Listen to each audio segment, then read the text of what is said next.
My name is Barbara Davison. I'm the project lead for the Reachout Challenge for Heroes. I'm Carl Burt, and I'm a Reachout volunteer. I'm Martine, I'm also a Reachout volunteer. Okay, so with our Reachout model, we go into frontline organisations and through role play, through a presentation, through some fun, we get organisations to break down the barriers around the stigma connected to talking about our mental health challenges. So we share our own experiences to enable and to empower them to share their experiences, which often is the case, and they do. And then they go and take that information away and put it into their own personal lives, into their working lives. We encourage the employers to be very visual about putting information up around mental health and services that are available to their area, and put it on the agenda, put it on their team agendas. Ask people how they're doing, check in with them, not just checking in with their work stuff, it's about also checking in with their welfare. And by having this Reachout Challenge, it enables not the employers to be able to do that, but also the employees to be able to ask for the support that they need in the format they need it in. So therefore I'm struggling at the moment with my mental health. I'm having an anxiety issue. I need help. And for the employers to have that information to hand. So we leave all of that with them. That's what we call our tools. So we leave all the tools with them, and we leave information around what's available, because that's really important, because not a lot of people know. And we also leave stuff with them about looking after their own well-being and their own welfare. Can I ask you a question? What do you gain from being involved in Reachout, Martine? With me, one of the things when we first started off doing it, I was quite unwell and still getting a hand on learning how to look after my own mental health. So in a way, it was kind of something to aim for every time, because when we were initially doing it, the time to change it was like once or twice a week. So for me, it was like a signpost in the sand. And then when we did Hendon, for the first couple of times, it was still quite new and quite raw, but I saw this an opportunity to say thank you to the police who are there all the time if I needed them, especially out of hours. And it just helped me because it learned to understand my own mental health and other people, and actually support other people with mental health problems, realising even though we've got different diagnoses, we can all be all in the same boat. And even travelling up to London, which I find still very difficult, with the right support as we volunteer, as we supported each other, we could focus on looking after other people, not ourselves. I find sometimes that's very important. And also giving the opportunity to pass on our knowledge to the police officers or whoever it is, whichever organisation. And it's a lived experience which makes it completely different. And it's actually helped me grow. And actually it's part of my journey to this. So. Okay, thank you. What would you say, Calvert, to that question? What do you feel you gain? What do you gain from being involved? What I literally gain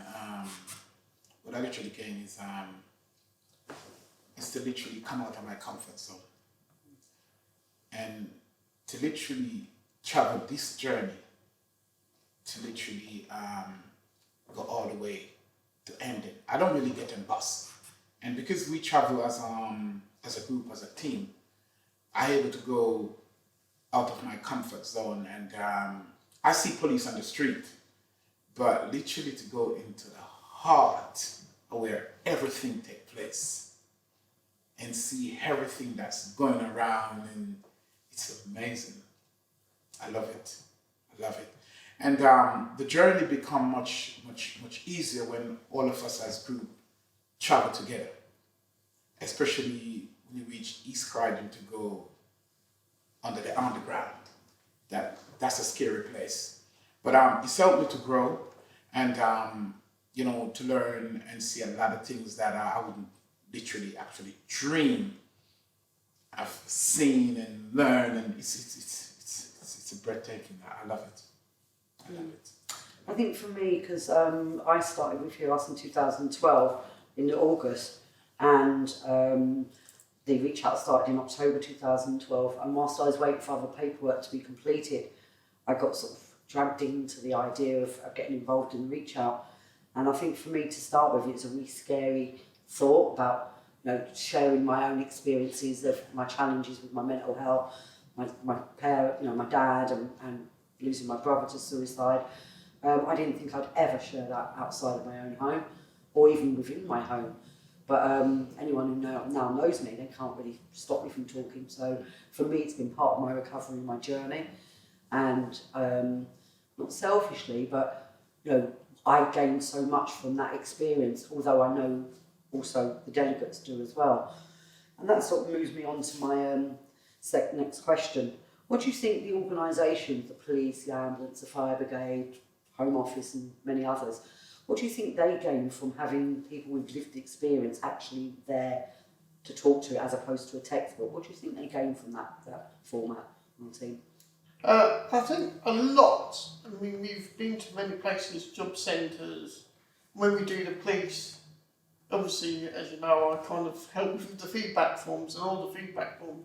But it also, well, I know there are only 12 or 24 of them or whatever, but it has, even here in Croydon, it does filter down to the front line. There's lots of people, other volunteers and members here, us, who've told me about, it took about 3 to 4 years before it was filtering down, and even apparently at the job centres and places like that, even though you're only talking to 10 or 12 people, it does filter down. And with the ambulance service, we were doing regular sessions, and when we went to London again, it kind of filters down because, you know, if you do 999, they now have dedicated people. Before Reach Out, they didn't have anybody dedicated. They did, but not with any sort of experience. Now they have people who are specialists who they can contact. So it does actually make a difference to the organisation, for the management, for the people dealing with you, even in A&D and wherever, just being some challenging places, quite objective to it and stuff like that, not very open. But you see even those people change over time, and it, you know, it's now in the forefront of the media and the government, so it just goes to probe what we do does have an effect. And the organisations have more of awareness, I think, of it. And they then ask you, how can I support you? Is there anything I can do, even companies, some companies that we've done. Okay, thank you. Carol, what do you think? I think basically, I think the police and like crime council, I think they gain a lot more than actually what we gain out of it, because across the board, you know, like they're talking to each other and sharing ideas and all that kind of you know, story reaches and stuff like that. You know, it worked just to show that what we do, it's work.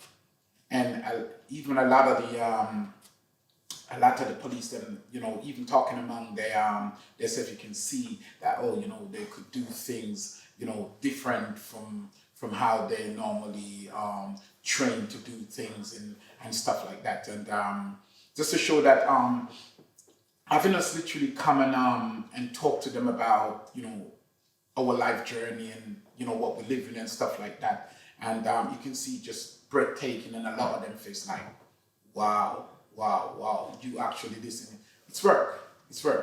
And I think they gain a lot out of it, a lot.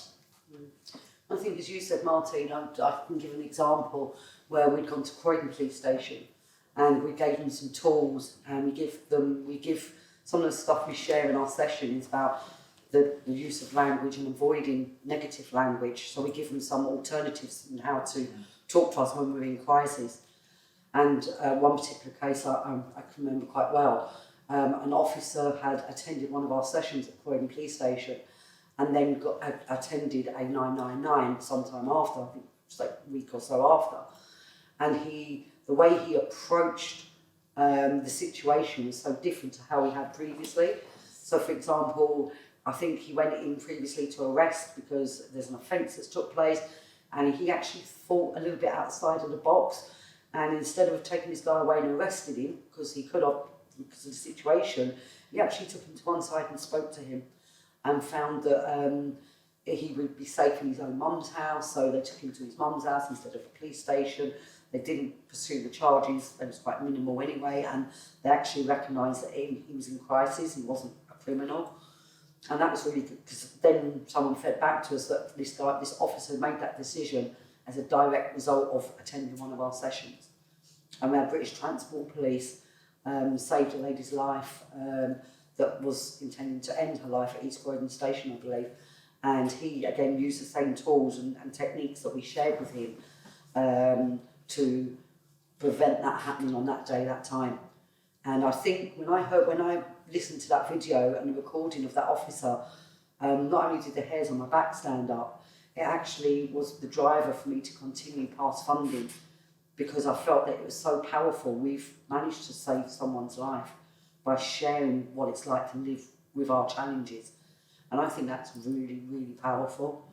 And that's something I'm not ever going to forget. What would you say to someone with lived experience that might be thinking of joining Reachout and getting involved, as someone that's expert by experience, Martine? I think I would encourage people to, especially, it's very difficult at the beginning because some people do have attended like 1 or 2 sessions and then not decided it's not for them. But the thing is, one of the important things is in the very early stages of your mental health journey is being useful. So, and also talking about it. Like you said, you know, at the beginning it's very hard and even for himself. But the thing is, it is very hard at the beginning, but the more you go, the easier it gets. And we support each other. That's the thing. And what, you know, every new person that they meet, I've been doing it for a long time, to me it gets very repetitive. It's a new set of people every time. It gets a bit repetitive. So if we had new people in with new experiences, not necessarily of the place, but the more people that how they experience their mental health problems, the more these people will learn and benefit from it. So by doing it, you're benefiting other people who will actually come in contact with the frontline services, be it police, ambulance service, or even the fire brigade, which was kind of fun actually being at the fire station. But, you know, you make a difference, and sometimes people with mental health problems feel as though they're not important and they don't matter. When it's an opportunity for them to grow, but also to show that they do matter and they have got something worthwhile to give. And I think that's very important, being useful and having something to give. Yeah. What would you say to someone that's thinking about joining us on a voluntary basis? Boy, I mean, looking back at myself, that I always said there is nothing about me to talk about when it comes on mental health. And basically, I mentioned before, as a group, you know, we sit down and we share stuff with each other, and we feel comfortable around each other because we can talk about anything with each other. We don't judge each other and stuff like that. And that is very important. And for me today to actually sit down here, staring in that camera, you understand me, and go other places, it's work. Because if I can do it, you know what I mean, anybody can do it. Well, not anybody, unless you're open up to to ideas and stuff like that. And I used to shake. I used to dig into my nails and surprised me they don't broke up and all kind of stuff like that. But you know what, and it's important to have each other as brother and sisters from different mother, of course. You understand what I mean? But it's work, it's fun to go out there and do what we do best and see the joy and the happiness that we put on other people's faces. Not only us, but it's to share that joy among ourselves, to know that we've done something positive today. And you know, each and every one of these people, they're just going to take that away and multiply and share it with each other, and it's just spread it because it's there to spread. Yes. You know, I think that's important. Yes. Because, as we all know, mental health is the last taboo. So if we can break down barriers around stigma and discrimination, and we can share with organisations whilst we're well what works for us when we're in crisis, then the aim is to improve how ourselves and other people coming into the services or experiences, improve their experience of frontline, how we're treated with frontline services. So even with like the council and the Home Office, and you're right, Calvert, as well, because if we've got 12 or 15 people in the room, that's 12 or 15 people that are going away with a knowledge base they didn't have from experts by experience, because that's what we are, and they don't keep that to themselves. Not only do they share it with their teams and their colleagues, it's also on a personal level as well. So, and we always emphasise mental health affects everybody, as does physical health. So we all need to look after it and look after each other's. So it isn't just about how they treat us as frontline staff, it's about how they treat each other and themselves as well. And I think even though it's quite exhausting when we do a whole day, when we do our session, and I get tired, I still never tire from having that experience and sharing and seeing people grow. And as you said, the responses are like, wow, really? And you know, they'll now ask questions of people in their job roles that maybe they didn't feel comfortable asking before, but we've sort of given permission to do that by responding to a question, what's it like hearing voices? You know, why don't you take your medication? And we break all those barriers down, don't we, by being very honest about our own journeys. And I think that for me is a reward in itself. All of us are volunteers, and if anyone's thinking about coming to join us, we provide a taster, and as Calvert said, we're a family, so we support each other, and it's okay to not be okay. And I just think that's really important. So don't be scared, if you are thinking about it, or if projects are thinking about wanting us to do a session. We've never had any feedback. You talked about the feedback evaluations earlier, that's been negative, and I think the only negative thing we've ever got from it is they didn't have long enough with us. Every single time they said we need more time. Apparently we can be there all day, and it's still not enough. Because you learn more, don't you, from someone that you can talk to very openly, and we very openly respond. You can't ask the textbook things like that. No. So to get somebody that's real and has experience, it's invaluable. So any frontline service, has always gained from our involvement. Don't forget, we're working with the councils with what's it called, the hub, what they call it, and they were not only dealing with, they were dealing with the DWP and stuff like that. But a lot of times, initially when we started the session, I was leading it. There are people who have done mental health training, they've got a piece of paper, and their attitude was, I've already done this already. But the next line has been, but we never really met people with mental health problems. I think only one volunteer was, well, I've done this, I don't see why I need to attend it. And at the end of the session, they'd be very obstructive and very not wanting to take part. At the beginning, but at the end, it was quite positive. At the end of it, apart from one person, I think, really, but even then, you could see a fundamental change. They came back and did it again because they opened up their mind just enough. They came back and did another session with me, with us, and they learned more. And actually, yes, I did formal, training, but nothing like this. And this is what we should be doing. So in a way, it's quite positive. That despite you can have a qualification in something, when you speak to people with lived experience, it's totally different. And actually, it makes them change how they think. So for organisations, you can do formal training and have a piece of paper at the end of it, but it doesn't really mean anything until you've actually met people with mental health problems and spoke to them and got them changing how they think about themselves and their work colleagues at the workplace. So. I was in one of those sessions as well at the Croydon Council, and that's the first time I know it's actually over 4,000 people work inside that building. And the 3/4 of the people that work in that building literally suffer from some sort of depression and mental health. And one of the things that we talk about, is it okay to go and speak to your supervisor or your boss, what they actually put in place in case you going through whatever crisis, whatever is going. And it's amazing what they put in place for actually for the staff that's there. What they put in place is pretty okay for you to go and say, can I speak to you for 10 minutes or 20 minutes? I don't feel this way or this way. And I remember I was talking to one lady, and as Martini was saying that for the first, I've done this already, I don't. But everybody's story is different, and everybody's story is unique. My story is different from Barbara, and Martina's story is different from my story.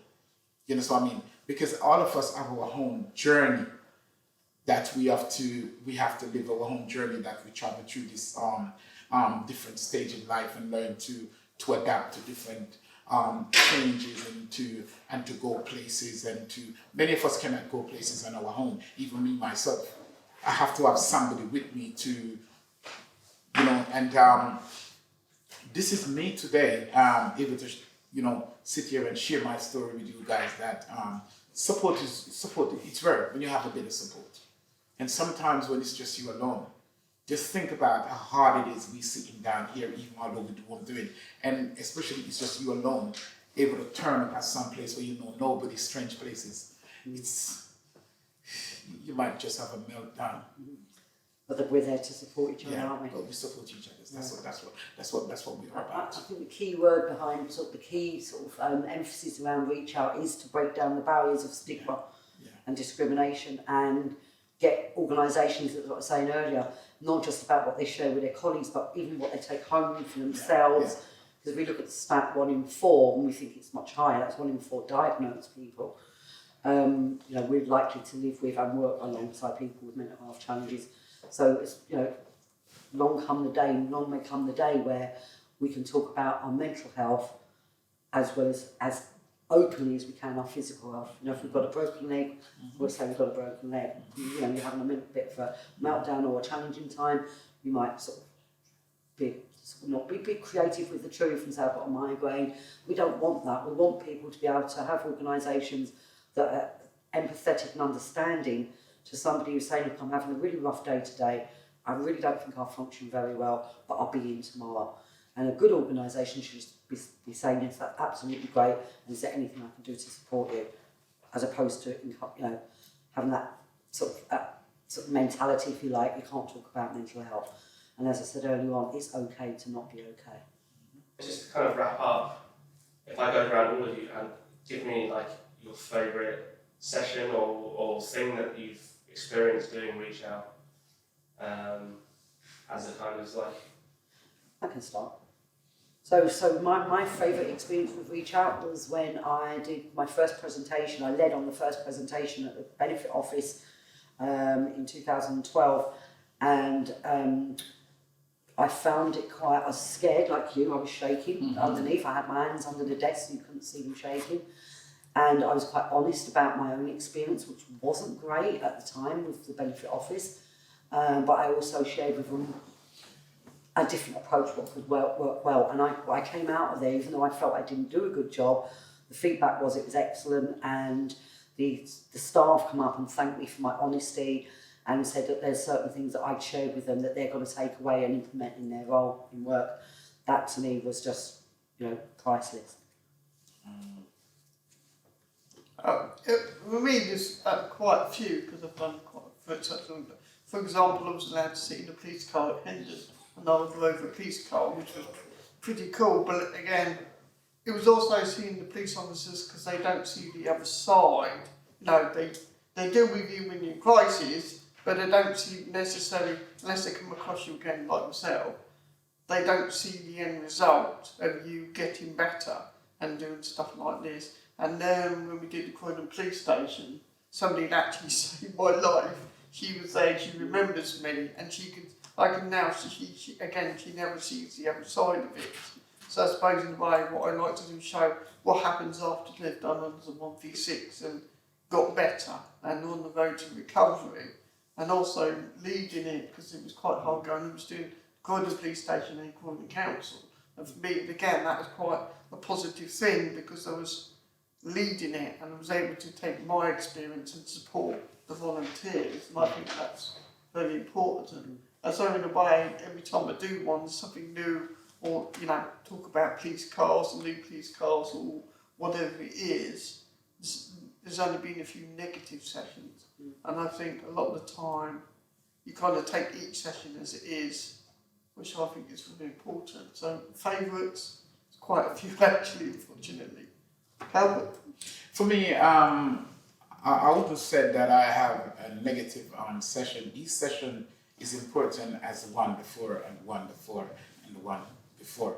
And it is important just to actually sit down before a group of police and just speak what's on your mind and just tell them things that they never heard before.